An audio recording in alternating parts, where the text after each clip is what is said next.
I'm gonna start this video by saying that this is not my usual type of video, so please don't subscribe if you like this type of content. But if you do, let me know in the comments down below, and maybe I'll make a second channel for this type of stuff, because it's definitely not my usual funny shenanigans type of content. Alt-V recently made the announcement that they are going to be shut down. Now, this isn't a personal decision on their part, but they've rather received a shutdown notice by Take-Two. Basically, Big Daddy Rockstar and their bosses don't want you to play anything else than 5M, which is theirs now. And whether you played it or not, this is bigger than just one mod. Because when a publisher ends a mod like this and shuts it down, it raises a serious question. Where does modding end? Where does community creation end and corporate control begin? And honestly, I struggle to find similar examples of exactly what's happening here, because this would be like Arma 3 shutting down Exile because DayZ's a thing. This would be like Ark shutting down all of the community-made maps because they made Ragnarok official. Or this would be like a grocery store buying one milk brand and then running all the other ones out of their shop. Now, I want to be clear. I understand that Rockstar and Take-Two stand to gain something from 5M's success, but they could have done the very same thing with Alt-V. They didn't have to run them out of business, but rather they could have brought them into the folds and imposed more regulations upon them. But rather than that, they see their own community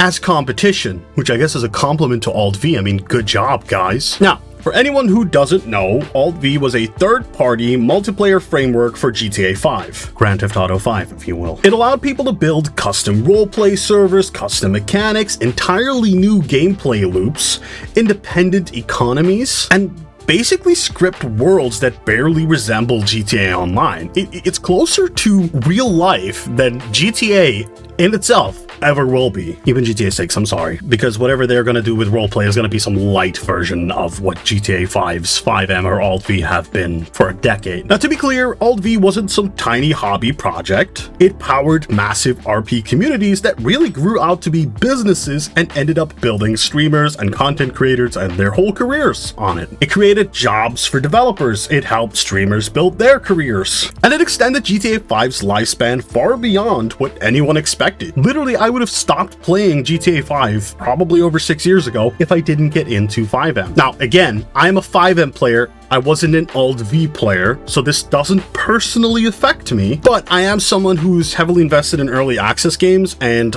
games that have a lot of modability. So in that sense, the larger implication affects me quite a bit. Let's be honest, GTA 5 at this point is 10 plus years old, and the reason it still feels alive is mods and RP communities. GTA Online has been bled dry. The single player, people maybe play once a year, and that's only really because they want to get the heist done before GTA 6. So in comes Take-Two, and now Alt-V is being shut down, not because it was malware, not because it was cheating, not because it was piracy, but because it competes with Rockstar's ecosystem. And this is where it gets uncomfortable, because Rockstar already runs GTA Online. And with GTA 6 on the horizon, it's pretty obvious they want tighter control over the multiplayer, control over monetization, control over servers, control over what exists inside their IP. From a corporate standpoint, it makes sense. From a community standpoint, it feels like betrayal. GTA has always been a game where anything kind of goes. It's been a game that has heavily been influenced by modding. Let's go back to that Arma comparison. Imagine if Bohemia Interactive had shut down Exile servers because they were too similar to DayZ. Except, here's the twist. DayZ literally started as a mod for Arma, similar to 5M. Mods don't just compete with studios, they inspire them. They evolve into standalone games. They create new genres. If studios start killing off mod ecosystems, the moment they overlap with official content, innovation dies, because modders are able to take risks that studios won't. Now look at Ark. When Ark Survival Evolved made Ragnarok official, they didn't wipe community creativity. They embraced it. They brought creators in, they legitimized it. That's partnership. Shutting something down instead, that sends a different message. It says, if it grows big enough to matter, we'll take it or remove it. And that chills creativity. I would even say that to be a modder in GTA right now is a scary thing. Now let's be fair, Rockstar owns the IP. Legally, they're within their rights. Alt-V existed in a gray area, and corporations protect their ecosystems. But here's the issue. Gaming culture has always been symbiotic. Studios build worlds. Communities expand upon them. Look at Counter-Strike, which started as a mod. Dota started as a mod. DayZ started as a mod. Some of the biggest games ever came from communities. If those had been shut down early, entire genres wouldn't exist. The only reason anybody is playing Fortnite right now is because PUBG started as a mod for Arma. So the question isn't legality, it's philosophy. Do you nurture your community or do you absorb and eliminate? With GTA 6 coming, this signals something very important. Rockstar wants total ecosystem control, which likely means official RP systems, monetized servers, controlled modding, and curated experiences. And maybe that's fine.